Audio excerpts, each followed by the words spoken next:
Thank you for agreeing to speak with Blue Jersey. Let's start off by asking you, what do you consider the major accomplishments of the state Democratic Party so far this year, and what are your major disappointments? Well, I think for the Democratic Party, our major accomplishment is one that not only we saw the fruits of this year, but one that we will see the fruits of for the next decade, and that is achieving a Democratic redistricting map that reflects that New Jersey is a Democratic state and reflects that the people of the state for the past 10 years have preferred to vote for Democrats for the legislature.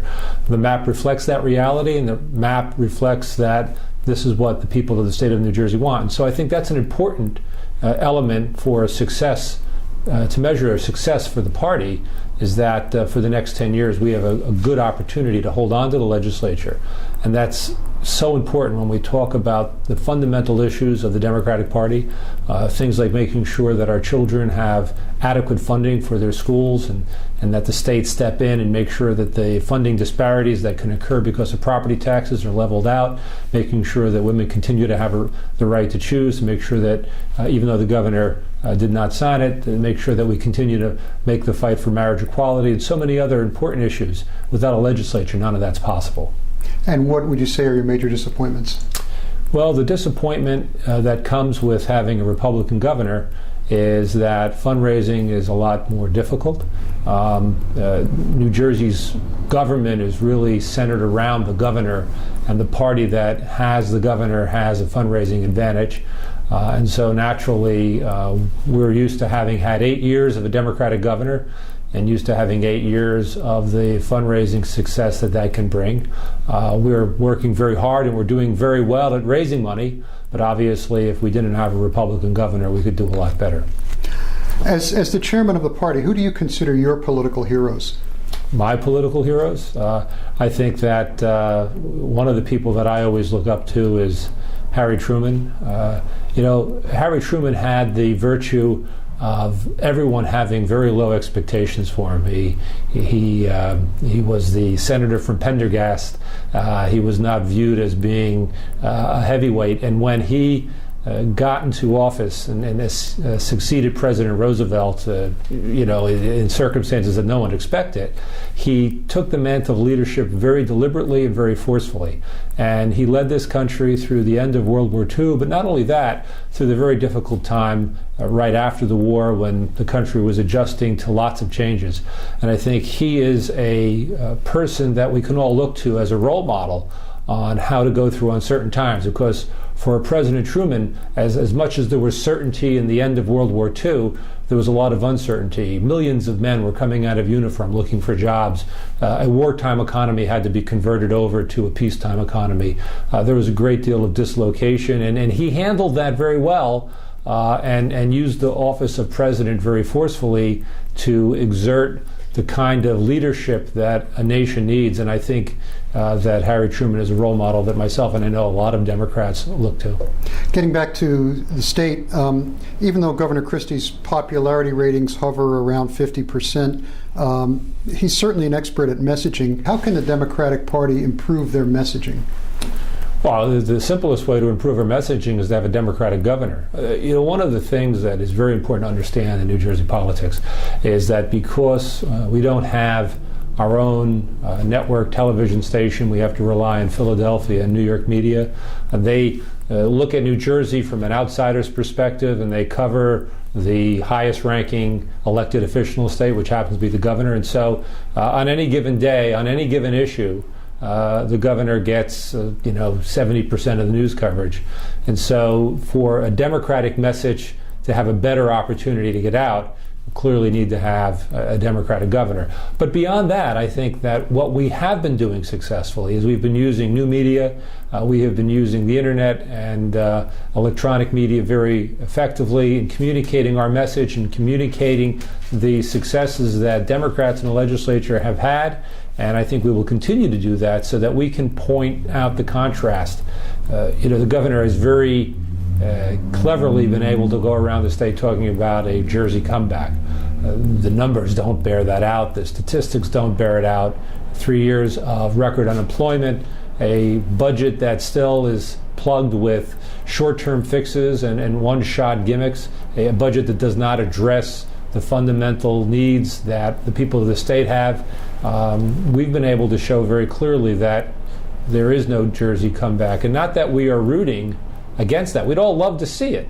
But I think that the obligation for a governor, obligation for anyone in a position of leadership, is to be frank and honest and candid with the people that they represent. And this governor's not. This governor is telling a fairy tale, probably more geared to giving himself a speaking role in Tampa than actually worrying about governing the state of New Jersey.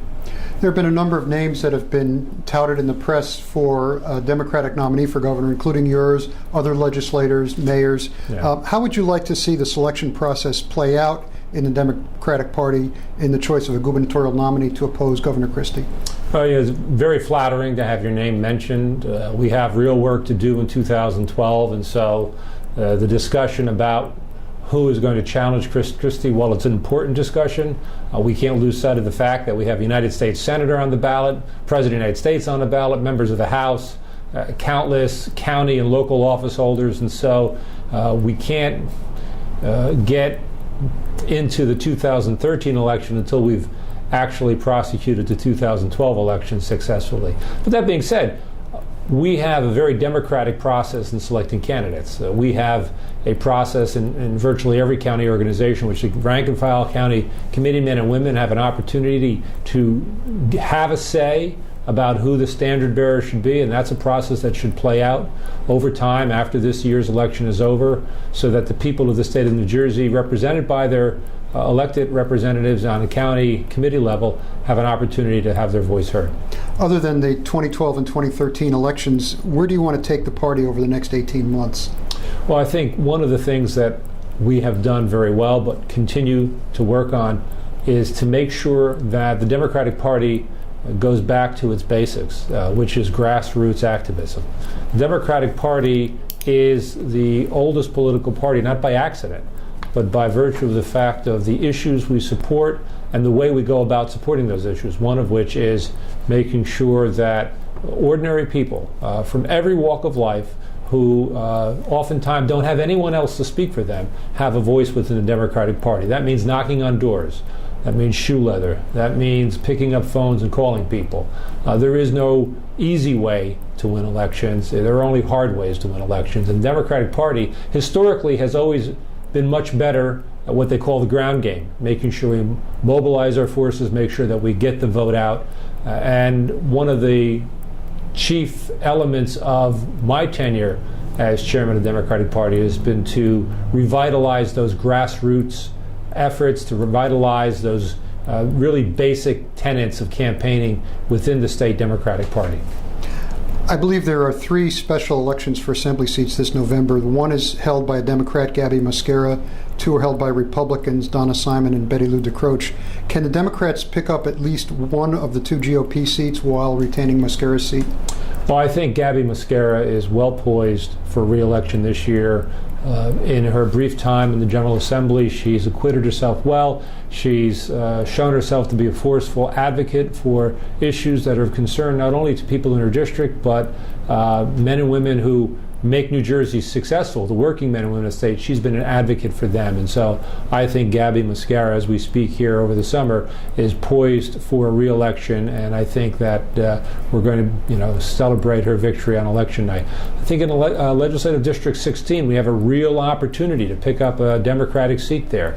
The demographics of that district, as shown in last year's legislative election, is now tilting more and more Democratic. Obviously, we're not there yet, but we came very close in 2011, and I think in 2012, with the right amount of effort, we've got a great candidate. We're going to be able to have a very successful year, and hopefully Legislative District 16 is one of those districts where we add one more seat to the Democratic column. On the congressional side, there are no women currently in the New Jersey congressional delegation, That's right. and only one in the 12 districts is running against an incumbent. Is the party doing enough to prepare and encourage women to run for Congress? Well, we work very hard. We have an outreach program every year to encourage women candidates. We have a program in which we provide training and guidance for young women, women of all ages who have sat on the sidelines and said, you know what, I I have something to contribute. Well, one of the things every new candidate wants is guidance. Every new candidate needs assistance. And what the party has been trying to do with our training and different forums is to encourage women to get involved in the process, to give them the training and the technical tools to help them succeed.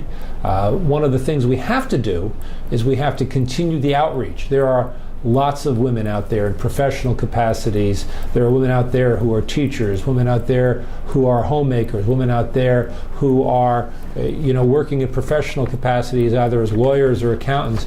And we need to let them know that they can have a voice, that they can be part of the solutions that we need to make for New Jersey to be successful. And it's a matter of recruiting them and letting them know that there's somebody there to help them, which is the Democratic Party.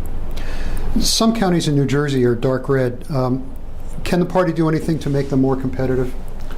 Well, I think that the way you make the Democratic Party more competitive is by paying more attention to the grassroots, paying more attention to the rank and file. There are a lot of registered Democrats in New Jersey, clearly more than there are registered Republicans, which shows that New Jersey has a preference for Democratic ideology and policy. We need to make sure that every one of those Democrats knows that they have somebody they can go to in the Democratic Party to assist them. But it's not going to be handed to us. In some of the dark red counties, we need to start making it a little less red and maybe start merging it to purple, and so we can get to blue eventually. But this is one of the things that the Democratic Party has on its side. The demographics of the state are changing. It's becoming increasingly more Democratic, and we have time on our side, and we're going to continue to work that so that we can make New Jersey even more and more Democratic. You're going to be leading the New Jersey delegation to the Democratic National Convention in Charlotte. Besides the nomination of Barack Obama and Joe Biden, what are your expectations? Well, I think this is going to be a great opportunity for not only Democrats, but all Americans to see the stark difference that they are being presented with in the 2012 presidential election. We have a president who, on the very first day he took office, was presented essentially with an economic meltdown of the national economy. And every day that he's been in office since then, piece by piece, he has worked to reassemble our economy, to make our economy more competitive.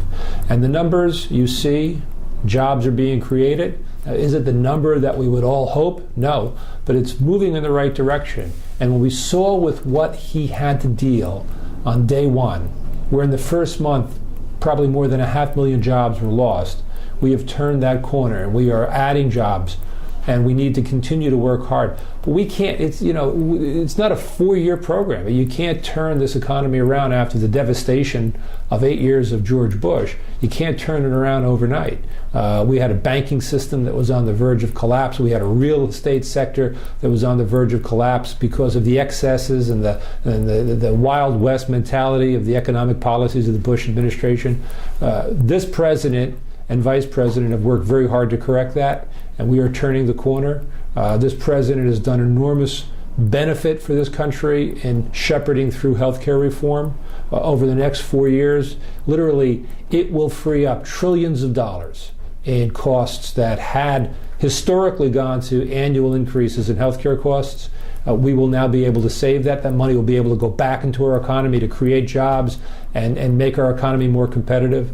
And so what the people of the United States will see through this convention, after having watched the show in Tampa, will see that there's a real choice between a man who wants to replicate the Bush administration, Mitt Romney, and a president who wants to rescue us from the excesses of those 8 years.